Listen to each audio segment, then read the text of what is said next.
just asked me this question. How you feel about what Cat saying? You think he lying about the plant thing? Not Kevin specifically, but do you believe there are plants in the industry? So let me say this. There were plants in the industry, but I feel like the way this is going now with digital media, with technology, I believe all the gatekeepers, there are no gatekeepers. I believe you're going to have people in the industry that will want to partner with you and make money and break bread. But we are far removed from that. It is 2024.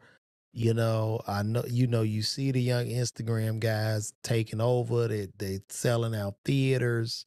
You can't make people buy your ticket and show up to your show.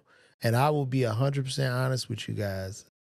I do this podcast to get to know my people or whatever fans support me, and I do the videos to stay somewhat relevant. So if you see my face up on a comedy club wall, you come to the show. So it's very, very important to me. But no, as far as industry plants are concerned, they've tried, but I don't think it works, man. I think the people pick you. You know what I mean? The people are gonna be the ones that pick you. It's not I don't care how much somebody hit buttons or whatever. They can't make 5 or 20,000 people buy your ticket and show up to a NBA basketball stadium to sit and watch your ass do what you do for 45 minutes. This is where we're at right now.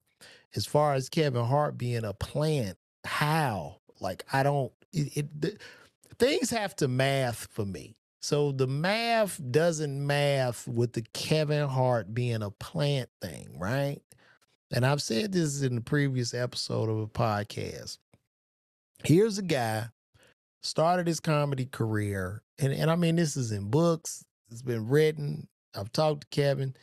Here's a guy started his comedy career in Philadelphia at an old black comedy club called the Laugh House. First person put the mic in his hand, good friend of mine, comedian Toure in Philly.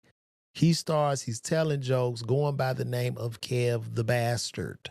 Meets a guy, legendary guy from Philadelphia that works in New York, in a staple in the New York comedy cellar by the name of Keith Robinson. Keith Robinson takes this young man under his wing. The man begins to learn jokes. He begins to learn how to talk about something, because what a lot of you guys are doing, you going to these comedy shows and you going because it's an event, it's popular, but you walking out of there, you don't remember shit about none of them comics. All they talking about dick and pussy, fucking on mattresses, is rather lowbrow. They're not thinking, they're not creating anything.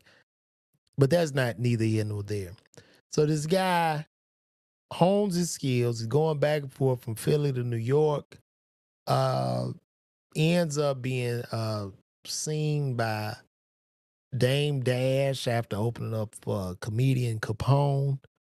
Dame puts him in Paper Soldiers. While he's in Paper Soldiers, he gets picked for the Just for Laughs Comedy Festival, which is a very hard festival to get in. I auditioned for it 4 or 5 times.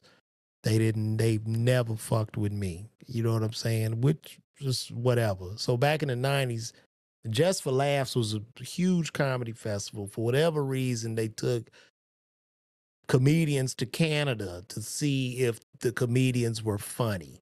And once you go do Just for Laughs, you get great representation. You get the big manager, you get the big agent, and now you're getting the big deal. So once Kevin did the Just for Laughs, he ends up getting a holding deal in Los Angeles. He got, in the early 90s, comedians got what we call holding deals. D-Ray got a holding deal. Kevin got a holding deal.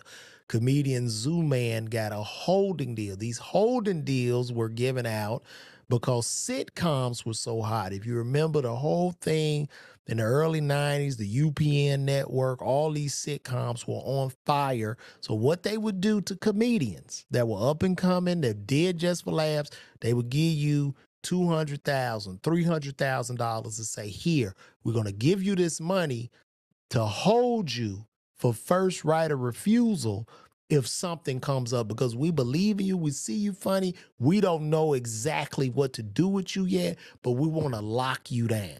Okay? He got the said holding deal. After the holding deal, he gets his first show. The first show, which was the Big House. They film it, they do the pilot, the show gets canceled at the red carpet. I don't know if you guys don't remember this. And also on top of that, he gets all this money. He's in his 20s. He's spending all the money. He don't know shit about taxes. So now he has tax debt. So he gets another deal from ABC or some shit. That gets canceled as well.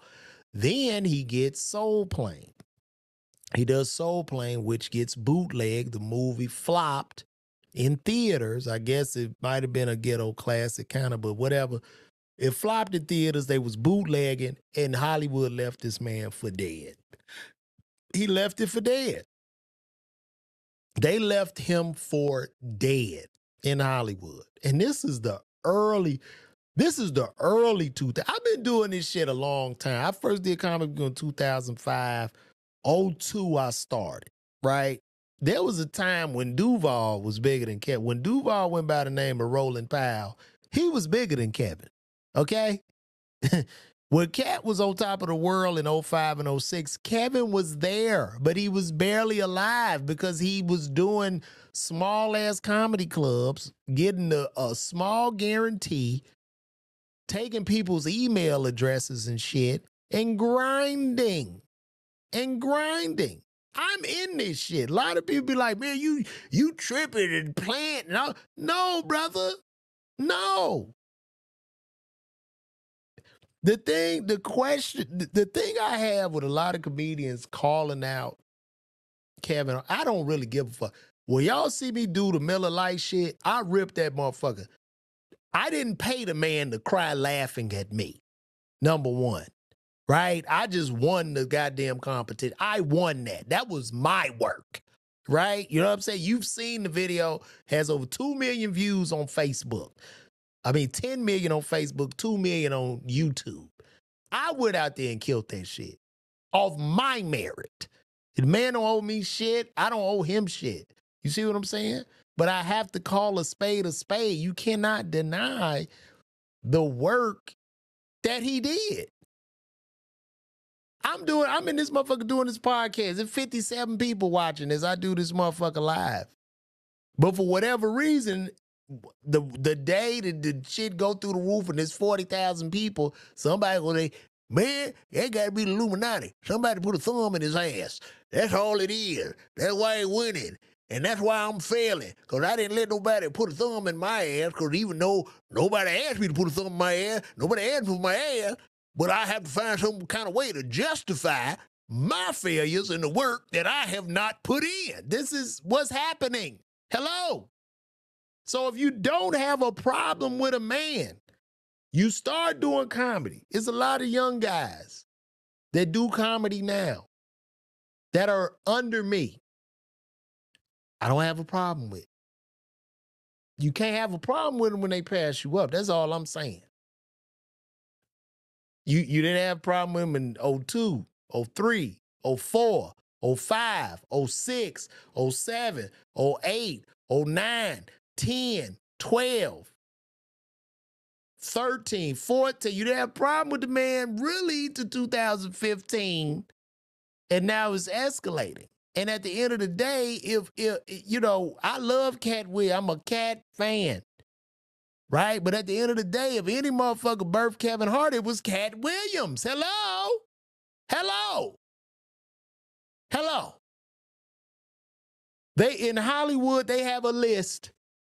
Whenever there's a movie done, you have a list of names. They have a list of names. I got this movie. So the first comedian I will want is, just think of any comic. The first comic is Dave Chappelle. That's who I wrote this dream project for. But if I can't get Dave, I can go to Kevin. If I can't get Kevin, I can go to Little Rail, or whoever. Okay? So when Kevin Hart popped on the Shaq All-Star Comedy Jam and did Fools Go, it was curtains. And that was the movie for Cat. That was for Cat. Do you think these niggas are giving you anything in this motherfucker? No, they're not. They ain't giving you shit. Ain't nobody in this motherfucker giving you shit. You got to work your ass off. You got to take that shit, man. That's what this game is. So this notion of, oh, I'm going to press the button and you're going to be selling out the arenas. It's false. It's false. It's a lot of fucking work, man. It's a lot. And for people to dismiss that work, or for Cat to dismiss and say, somebody put a button, he's a plant. No, he's not a fucking plant. That's the first thing from the truth. A plant in Hollywood doesn't necessarily exist. Now, I could give you some examples of people that I think are plants, but I don't want to get messy. I don't feel like calling motherfuckers out. But that man, trust me, is not a plant. I was performing at Uptown Comedy Club where that man couldn't sell 150 goddamn tickets. He couldn't sell 150 tickets when the man was in the kitchen sweating, worrying about who was going to come to the show, which is the position I'm in. I'm going to these cities. Some cities okay, some they're not. Some cities, I'm shit, 100 tickets, 50 tickets. It's what it is. This is not a game where somebody can hit a button and say, you're the guy. It's not. It takes a lot. It takes a lot of fucking hard work. So that's all I got to say about it. But that was good. I don't, that industry playing shit. It could have worked pre-internet. Pre-internet, yeah. It could have worked. It could have worked. Because there was a monopoly on the attention. You only had 5 channels. You didn't have a lot. You know what I'm saying? There was a monopoly. Even when BET Comic View hit, I did BET Comic View in 2005. I was fortunate to perform on it. But what would happen was when I did BET's Comic View, they would play that shit over and over again. Over and over again. They were playing my clips. I did it with Cheryl Underwood. I was what's called a New Jack. I did the New Jack Spotlight. And I was booking college shows from that shit. I was working colleges while I was a pharmacist, going to the colleges and telling jokes. This is what it is, man. It's a far different game. I think that Kevin was successful in the fact that he saw the shift. So 2009, he killed on the Shaq All-Star Comedy Jam.